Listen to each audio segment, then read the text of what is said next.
Abu Hurairah radhiyallahu ta'ala anhu tinggal bersama ashabus suffah, bahkan beliau sebagai pemimpinnya. Beliau bercerita, ya, beliau dipanggil Rasul Aba Hirrah, ya Aba Hirrah, karena apa? Karena beliau pernah suatu waktu bawa kucing dimasukkan ke bajunya. Jadi baju orang Arab dulu itu panjang seperti ini, jubahnya tapi panjang, kum, namanya kum. Dimasukkan apa? Segala sesuatu masuk ke sini, ya, segala sesuatu masuk ke tempat ini. Abu Hurairah ketika itu memasukkan kucing. Kemudian Rasulullah SAW tanya, apa itu hai Abdurrahman? Katanya, ini kucing ya Rasulullah. Ya Aba Hirrah, kata Rasulullah, wahai bapaknya kucing. Dari situ beliau dipanggil Abu Hurairah radhiyallahu ta'ala anhu wa anil jami'.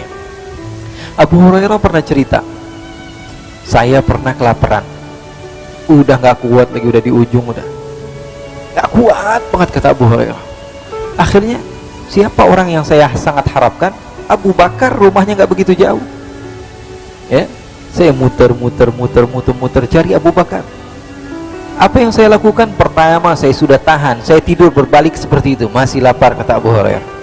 Saya ambil batu, saya ikat sehingga apa? Saya kencangkan perut saya masih lapar, saya nggak kuat. Akhirnya saya datangi sahabat-sahabat.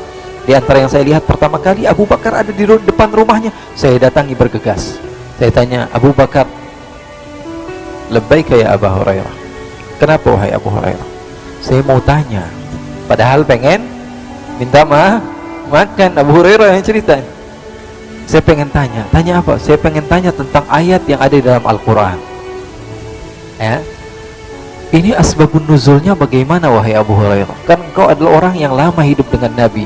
Ayatnya begini bunyinya gimana? Dijawab sama Abu Hurairah, sama Sayyidina Abu Bakar As-Siddiq dengan jawaban yang panjang, ya. Dan setelah jawabannya panjang, wahai Abu Hurairah, apakah ada pertanyaan lagi? Kata Abu Hurairah, udah nggak ada wahai Abu Bakar.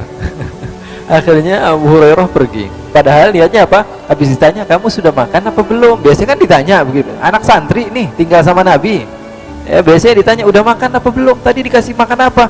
Belum, ya udah makan di rumah, begitu kan? Begitu, harusnya begitu, ngasih kode. Tapi Sayyidina Abu Bakar nggak paham ketika itu. Ada pertanyaan lagi, kata Sayyidina Abu Bakar. Kata Abu Hurairah, Sayyidina Abu Hurairah, nggak ada wahai Abu Bakar. Takut kepanjangan lagi jawabnya.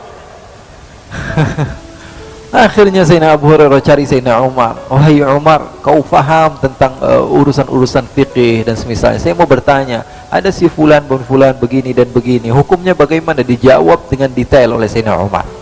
Kemudian setelah itu ada pertanyaan lagi, wahai Abu Hurairah. Kata Abu Hurairah, tidak ada. Karena dia berharap Umar bin Khattab mengajak dia datang ke rumah. Terus menerus ditanya lagi, saya sahabat Utsman ditanya, sahabat Ali bin Abi Thalib, dan semuanya nggak ngasih makanan. Semuanya ngira Abu Hurairah nggak ada apa namanya, nggak ada niat lain kecuali memang bertanya. Rasulullah SAW di depan rumah liatin Abu Hurairah bolak-balik. Rasulullah senyum. Kata Rasulullah SAW, Abu Hurairah, sepertinya perut kamu sudah lapar. Kata Abu Hurairah, iya ya Rasulullah, sudah, sini kamu datang ke rumah saya. Rasulullah SAW masuk ke rumah Rasulullah SAW, tanya sama orang rumah, ada makanan apa? Ini Abu Hurairah kelihatannya lapar, kata Rasulullah. Karena rumahnya dekat. Lalu istri Rasulullah SAW mengatakan, ya Rasulullah, barusan ada orang yang mengantarkan kepada kita satu wadah isinya susu. Kata Rasulullah, ambil. Kata Abu Hurairah, alhamdulillah, dapat makanan ini dari Rasulullah SAW. Kata Rasulullah SAW, Abu Hurairah, kamu ketua Suffah kan? Iya wahai Rasulullah, kamu panggil ashabu Suffah semuanya biar ikut kebagian minum susu ini. Inna lillahi wa inna ilaihi raji'un. Niatnya pengen minum sendirian, habis itu selesai kenyang enak tidur ini. Ternyata sahabat-sahabat ashabu Suffah semuanya dipanggil. Berapa jumlahnya? 40-100 orang, semuanya minum kebagian. Apalagi saya, apalagi sebagai seorang ketua, sayyidul qaum khadimuhum, pemimpin dari setiap rombongan, mereka harus menjadi khadimnya. Akhirnya betul Kata Rasulullah, panggil semua. Akhirnya saya panggil semua ashabus suffah, saya panggil, ayo semuanya, ayo datang ke rumah Rasulullah. Kenapa? Ada makanan, ayo buruan, buruan, santri semuanya pergi. Akhirnya semuanya datang ke rumah Rasulullah SAW. Kata Rasulullah, Abu Hurairah, kamu jangan minum dulu, kasih yang lain dulu. Jadi Abu Hurairah bagiannya apa? Bagian megangin doang, lihat orang lain minum. Dia yang lapar, haus, tapi dia yang bagiin satu persatu orang minum. Satu lagi sudah minum semua, udah kebagian. Diintip-intip dikit, ini bentar lagi udah mau habis ini. Akhirnya sudah selesai semua. Rasulullah SAW katakan, sudah selesai semua? Sudah. Kata Rasulullah, katakan pada Abu Hurairah, wahai Abu Hurairah, kemarikan minuman tersebut. Kenapa ya Rasulullah? Saya mau minum juga, kata Rasulullah. Jadi Abu Hurairah belum minum, diambil sama Rasulullah, Rasulullah yang minum. Di sini ada pesan, Rasulullah tidak malu untuk meminum bekas sahabat-sahabatnya. Sallu ala Nabi Muhammad. Makhluk yang paling agung, paling utama tidak malu minum daripada bekas orang-orang yang tidak jelas tinggalnya di mana bersama-sama Rasulullah SAW, yang tidak memiliki rumah, yang tidak memiliki keluarga. Mereka semua tinggal bersama Rasulullah SAW dan Rasulullah minum bekas mereka. Lalu kata Rasulullah, ya Abu Hurairah, kamu duduk, kamu minum. Abu Hurairah minum. Kata Abu Hurairah, alhamdulillah nih, bikin lumayan nih. Kata Rasulullah, isyrab, minum lagi, kata Rasulullah. Susu yang wadah cuman kecil seperti itu nggak habis-habis. Ini diantara mukjizat Rasulullah SAW. Kata Rasulullah, isyrab, minum lagi. Kata Rasulullah, isyrab, minum lagi. Isyrab, minum lagi. Sampai kata Abu Hurairah, fa wallahi ya Rasulullah ma ajidu maslakan. Ya Rasulullah, saya sudah nggak dapetin tempat lagi buat naruh susu ya Rasulullah. Akhirnya setelah Abu Hurairah minum, diambil lagi gelasnya oleh Rasul, dan Rasulullah SAW meminum lagi bekas Sayyiduna Abu Hurairah radhiyallahu taala anhu. Sahabat Abu Hurairah radhiyallahu taala anhu yang bernama Abdurrahman bin Sakhr al-Yamani ad-Dawsi. Jadi kita bisa ngebayangin di mana mereka tinggal ketika itu dan bersama siapa mereka hidup, sahabat-sahabat Rasul sallallahu alaihi wasallam. Nah, orang Badui tadi datang dari pedalaman.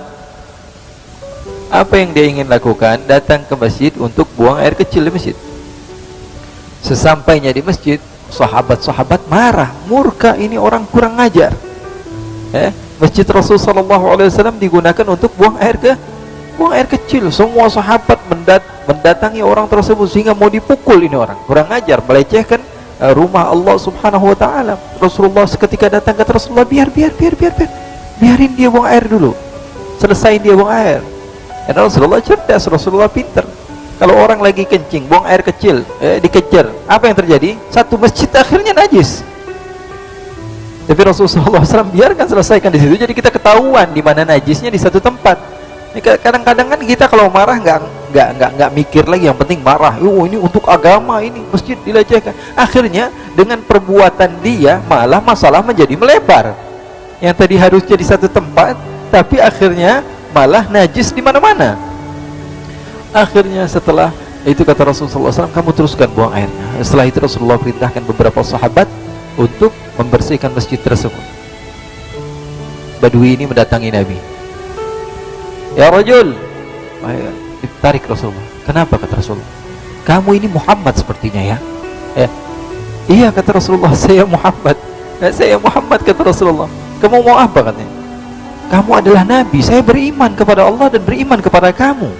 Tapi saya dapati sahabat-sahabat kamu galak semuanya, dan kamu orangnya baik. Kamu mau apa, kata Rasulullah SAW? Angkat tangan kamu sekarang. Rasulullah dipaksa untuk angkat tangan. Kenapa, kata Rasulullah? Angkat saja. Rasulullah angkat tangan. Saya mau berdoa, kata Badui. Akhirnya kata Rasulullah angkat tangan Rasulullah, dia doa kepada Allah. Allahumma arhamni warham Muhammadan wala tarham ahadan minhum. Ya Allah, sayangi saya, sayangi Muhammad yang sudah baik sama saya, tapi yang jahat-jahat sama saya tolong jangan. Maka Rasulullah SAW tertawa ketika mendengar doa si Badui tersebut. Jadi kehidupan Rasulullah SAW menarik, gitu ya. Kehidupan Rasulullah SAW begitu indah, kehidupan Rasulullah SAW begitu cerah. Kehidupan Rasulullah SAW, sahabat Ibn Umar ditanya, apakah sahabat mereka yadhakun, mereka tertawa? Kata Ibn Umar, na'am yadhakun, mereka tertawa. tapi hati mereka dengan keimanan seperti gunung yang kokoh, tidak akan tergoyangkan. Mereka tertawa di siang hari, tapi di malam hari mereka seperti orang-orang yang layu dan menangis di hadapan Allah Subhanahu wa ta'ala. Mudah-mudahan Allah Subhanahu wa ta'ala berikan kepada kita keberkahan dari kisah-kisah baginda Rasul sallallahu alaihi wasallam, dan insyaallah di minggu yang akan, bulan yang akan datang, insyaallah kita akan bercerita kemarin tentang ibu bapak Rasul sallallahu alaihi wasallam ketika menikah. Jadi kita kisah ini dari awal, tapi masih sampai Rasulullahnya belum lahir. Enggak apa-apalah, kita cerita sedikit demi sedikit, dan insyaallah kita khatamkan sampai Rasul sallallahu alaihi wasallam hijrah ke kota Madinah, dan seterusnya sampai kita memahami betul siapa itu baginda Rasul sallallahu alaihi wasallam, dan kita memahami kisah hidup baginda Nabi besar Muhammad sallallahu alaihi wasallam.